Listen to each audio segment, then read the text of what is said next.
Buenas noches, ¿cómo les va? En realidad pedimos disculpas a nuestros televidentes, le pedimos disculpas a nuestros invitados que han estado esperando pacientemente con nosotros.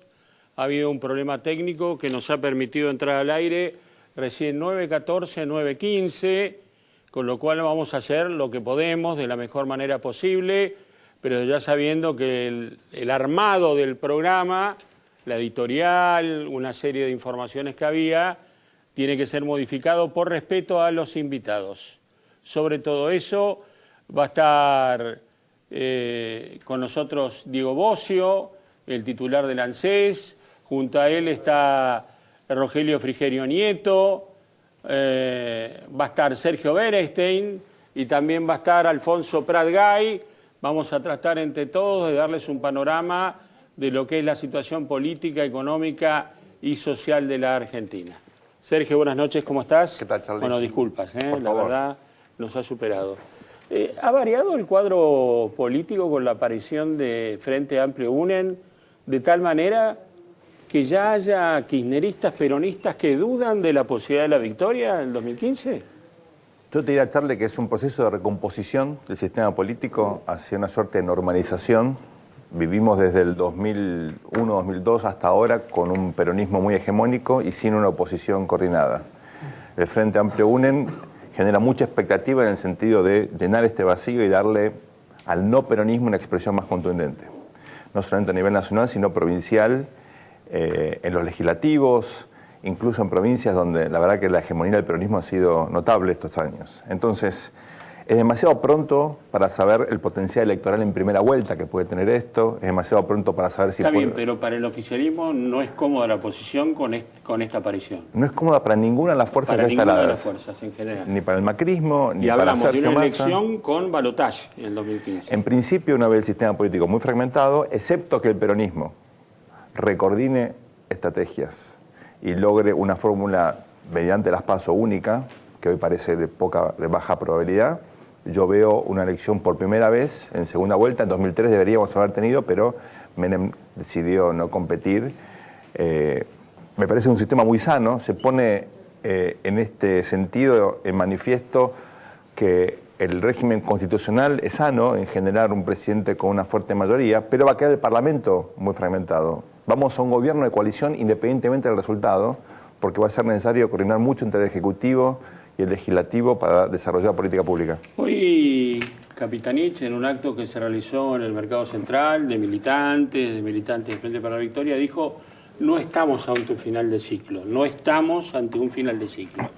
Sin embargo, a mí da la impresión, y esto era uno de los puntos de la editorial que no pudimos hacer, que la presidenta es natural que vaya perdiendo poder. Digo, en 17 meses termina, ¿no? Pero aparte me parece que se está perdiendo poder por algunos errores propios del gobierno. ¿Cómo estás viendo a la presidenta y al gobierno? La presidenta no tiene reelección y desde ya esto implica una pérdida de poder, pero sigue teniendo un apoyo en la opinión pública no menor. Un 35% de imagen positiva, ¿Cuánto? 35, una aprobación de gestión de arriba de 40 puntos. Si comparas este final de ciclo con el del de Menem, por ejemplo, Cristina es más fuerte en términos relativos. Con lo cual yo creo que estamos en un proceso con muchos matices, donde ella claramente es mucho más débil de lo que fue hace 2 años, pero sigue reteniendo capacidad de iniciativa y sigue reteniendo sobre todo un control muy férreo del Parlamento. Entonces creo que es una verdad, si querés, a medias. Creo que no hay un fin de ciclo en el sentido de que Cristina ya es un pato rengo completo, pero hay un fin de ciclo en el sentido... Ahora, ¿hay un oficialismo, Pato Rengo? Bueno, ya no tienen candidatos el oficialismo hoy.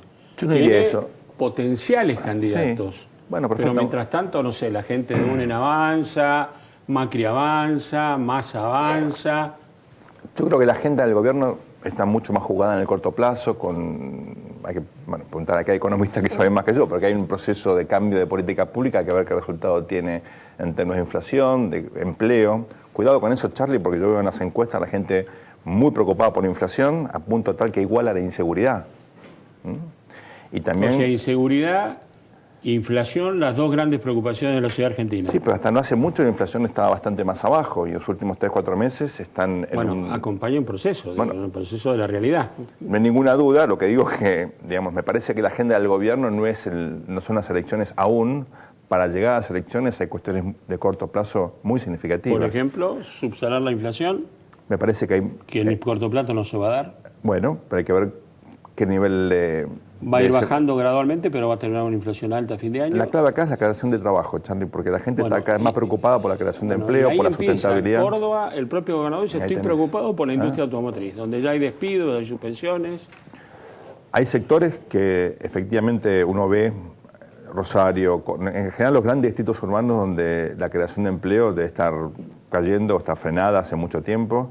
Antes teníamos creación de empleo en el sector público, yo creo que eso también se frenó. Ahí en el empleo hay un gran lío, en la economía informal hay otro lío, que está generando mucha incertidumbre. O sea que las preocupaciones son la inflación, el empleo, la inseguridad y que esta es la agenda del gobierno ahora. Me parece que de corto plazo esto es grave. Hay temas que se instalan por cuestiones mediáticas, por ejemplo el tema del narcotráfico, la droga, la violencia asociada a esto, está muy instalada en los medios, la gente está súper preocupada y es natural que así sea. Y todavía el gobierno no elaboró una respuesta ni siquiera consistente entre los distintos funcionarios. Hay contradicciones muy fuertes abonando tu idea de que hay errores en el gobierno. Bueno, el otro día Bernie reconoce pistas clandestinas que Capitanich había negado. A eso me refería. Y temas muy sustantivos, no son temas marginales o digamos, detalles. Todos los gobiernos cometen errores, digamos, tampoco vamos a alarmarnos, porque la verdad que, sobre todo en situaciones como estas, con tantas dificultades económicas, se notan malos errores en otras áreas también. Pero lo cierto es que uno ve, en términos de opinión pública, en ese sentido, Charlie, una preocupación creciente por la economía. Para darte una idea, hoy 2/3 de los argentinos están muy preocupados por la situación económica. Uno dice, bueno, pero hay un tercio que todavía está más o menos bien, es cierto, pero esos 2/3 están preocupados por el consumo, están preocupados por su empleo. Ahora, los puntos que vos me das, que son los de preocupación de la sociedad, obviamente, también son puntos que de alguna manera el gobierno ha negado hasta el momento. La inflación se negaba, la inseguridad se negaba. Aníbal Fernández recién el sábado pidió disculpas por el tema de la sensación de inseguridad. ¿No agrava eso la posición frente a la sociedad? Yo te diría, si el gobierno hubiera tenido una postura de decir, ok, niego esto públicamente, pero actúo y tengo política pública, que no la comunico, pero la desarrollo, no hubiera sido tan grave. Mi impresión es que el gobierno creyó su propio discurso y en áreas críticas como la inflación en particular, la inseguridad, el narcotráfico. Hasta que llegó la realidad. Bueno, dejó pasar demasiado tiempo para tomar el toro por las astas y a veces es muy difícil. Ahora, a mí me da la impresión, ¿no? Esto me gustaría conocer tu opinión, esto es muy subjetivo. Me da la impresión de que el gobierno está llevando adelante, no sé, un ajuste, aunque no le guste la palabra. Creo a la presidenta no le gusta esto. No. Se ha alejado y ha dejado en su gobierno. Y claro, como vos decís, ante este cuadro, pensar en un candidato parece difícil, pero los candidatos están esperando una señal de... o los precandidatos están esperando una señal de Cristina. Y algunos se han largado, sin esperar la señal. El caso de Scioli, otros están insinuando o están haciendo campaña sin hacer campaña, Randazzo, Uribarri. Yo diría que todavía no hay una idea clara del contexto en el cual se va a desarrollar la campaña, ni cuáles van a ser, en ese sentido, los atributos que la gente va a buscar de los candidatos. ¿Cuánta gente busca cambio? ¿Cuánta gente busca continuidad? ¿Qué tipo de candidato está buscando en Argentina? Pero lo que sale en los estudios de poliarquía, ¿la gente está buscando un cambio? Bueno, ahí, por eso digo, es un mundo de matices. Fíjate qué interesante. Hay un tercio de la sociedad anti-K que quiere un cambio muy profundo.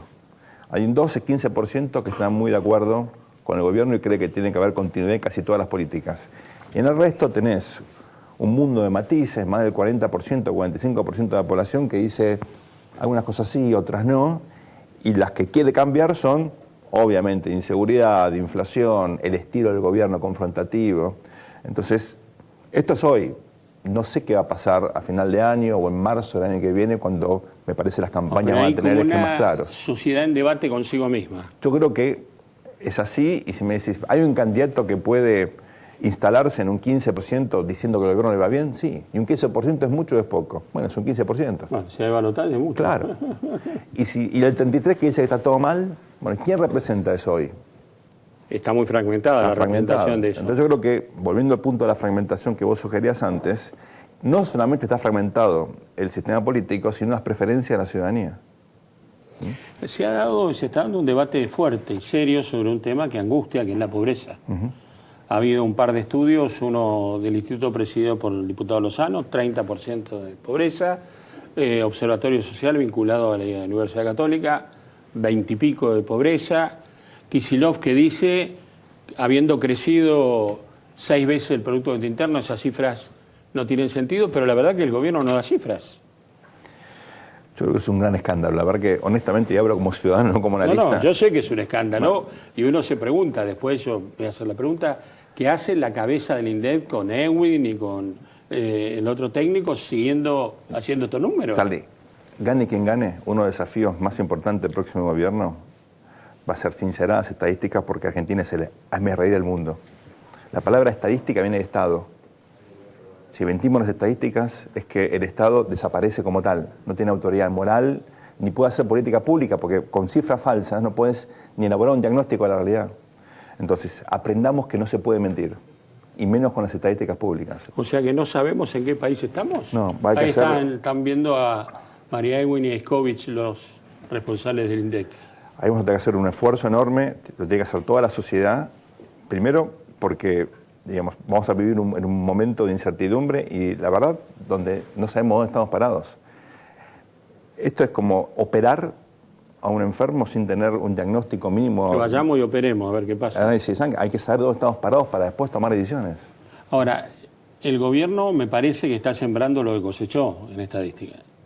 Digo, durante 2007 en adelante nos dieron una inflación, después tuvieron que reconocer que era otra, nos daban una pobreza y me da la impresión que no es un problema de empalme, como dijo el gobierno. Claro. Ojalá el problema fueran los números, el problema es la pobreza. Pero lo que es cierto, es que mi impresión es que el gobierno no era consciente del zafarrancho que estaba armando cuando empezó a mentir. Y después, cuando se advirtieron la dimensión de la mentira, no sabían cómo salir. ¿Y ahora qué hacemos? Bueno, entonces, aprendamos de esto nunca más. Esto es como el nunca más de Sábato y la CONADEP. Hay que hacer un nunca más de la mentira en las estadísticas públicas. Y cuidado que antes de mentir con INDEC, Argentina ya mentía con otras estadísticas. Por ejemplo, la de criminalidad. Bueno, el otro día se armó un lío terrible porque la provincia de Buenos Aires sacó cifras que vienen de la Procuraduría General de la provincia de Buenos Aires, son ciertas, indican un aumento de la violencia, en la criminalidad notable. A eso voy. Yo creo que la seriedad en las estadísticas es un atributo fundamental. Ni el sector público ni el privado pueden trabajar con información falsa, con premisas falsas. O sea que el gobierno, en realidad los argentinos y el gobierno estamos en un problema ahí. Sí, y va a que salir de manera muy seria, confiando en los profesionales. El INDEC tiene gente buenísima, que hay que dejar que vuelva a tener responsabilidad en la elaboración de las estadísticas. Era un instituto modelo en el mundo. Iban los técnicos de INDEC a dar clase y a ayudar a otros institutos similares, sobre todo en América Latina, a mejorar sus estándares. Lo que hemos hecho es realmente insólito. Gracias por haber venido, fue un gusto. Y reitero las disculpas por las demoras por la técnica. Nació el Frente Amplio UNEN, una conjunción de fuerzas que parece haber variado el cuadro político de la Argentina. Vamos a hablar ahora con Alfonso Pratgay, él es uno de los integrantes del Frente Amplio UNEN. ¿Y qué le vamos a preguntar? Elisa Carrió, ¿es un aporte o un problema? Buenas noches, Alfonso. Arrancaste con una sencilla. Sí, ganó Boca. Te quedaste sin el editorial.